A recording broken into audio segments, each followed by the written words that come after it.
Today I'm going to talk about that time I met Lauryn Hill at a Fugees concert. Welcome to the 36th episode of my series 50 Days Till 50, where I share stories from my life, all leading up to my 50th birthday on July 19th.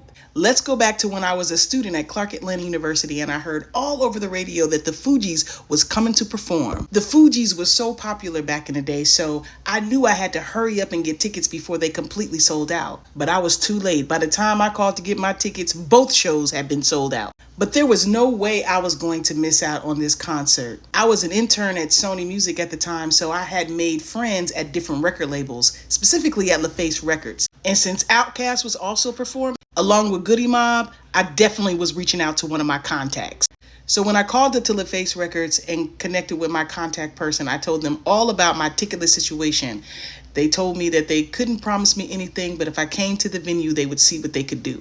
And listen, that's all your girl needed. All I need is a little window of opportunity. So when I get to the concert, when I tell you the line was so long, I mean, maybe not this long, but it sure felt like it.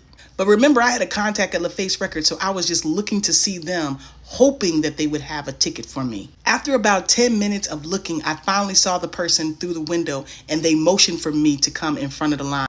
And child, you know I was happy because that line was long. So when I get up to the door, they slipped me a ticket in my hand and I was set for the first show. I'm telling you, where there's a will, there's a way. The way they smoothly slipped that ticket in my hand, nobody would ever know. I love discreet blessings. So I got to see the first show and it was amazing. The Fugees killed it. It was everything I thought it would be and more. But y'all know I'm greedy, right? So I wanted to stay for the second show, even though I had been blessed with a ticket for the first. So my goal was to find the promoter of the show and ask them how I could stay for the second show.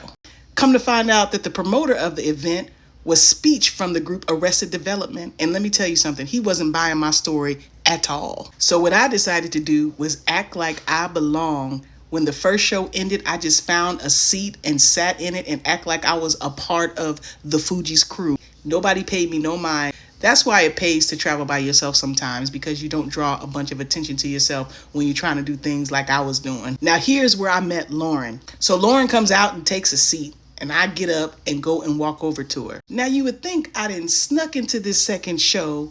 I was blessed with a free ticket to the first show. Why wouldn't I just sit there? But I mean, it's Lauryn Hill. You think I'm just gonna let Lauryn Hill sit there and me not meet her? The answer is no. So when I finally approached Lauryn, she was sitting there quietly drinking her a cup of tea with lemon. And I said, hello. And she looked up and she said, hi, how are you?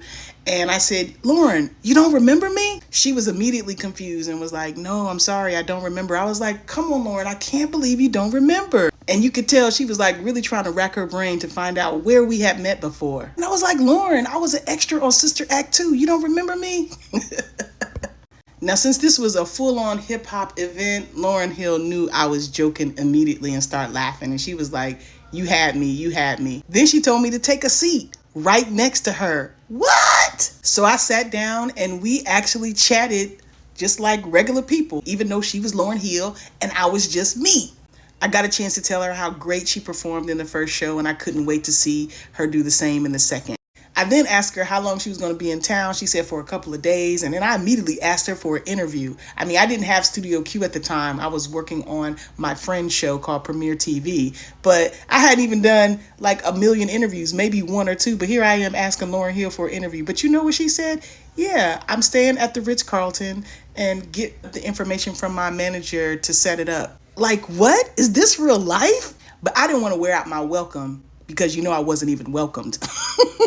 So I kept it short. Now, y'all, I didn't get the interview. I don't even have a picture with Lauryn Hill, but this encounter was awesome because I never met her again. I don't even think I ever seen Lauryn in concert again after this. So I am so happy that I went with my gut and just did what I did. So I'm glad, even though I've been greedy, I've been bold, I've gotten to have experiences that I wouldn't have had I been another way. So I'm thankful for this. And like I said, I've never met her again. So this is my only Lauryn Hill encounter, my only Lauryn Hill concert, you know, and it was with the Fugees, and my only Lauryn Hill story. So shout out to my younger self.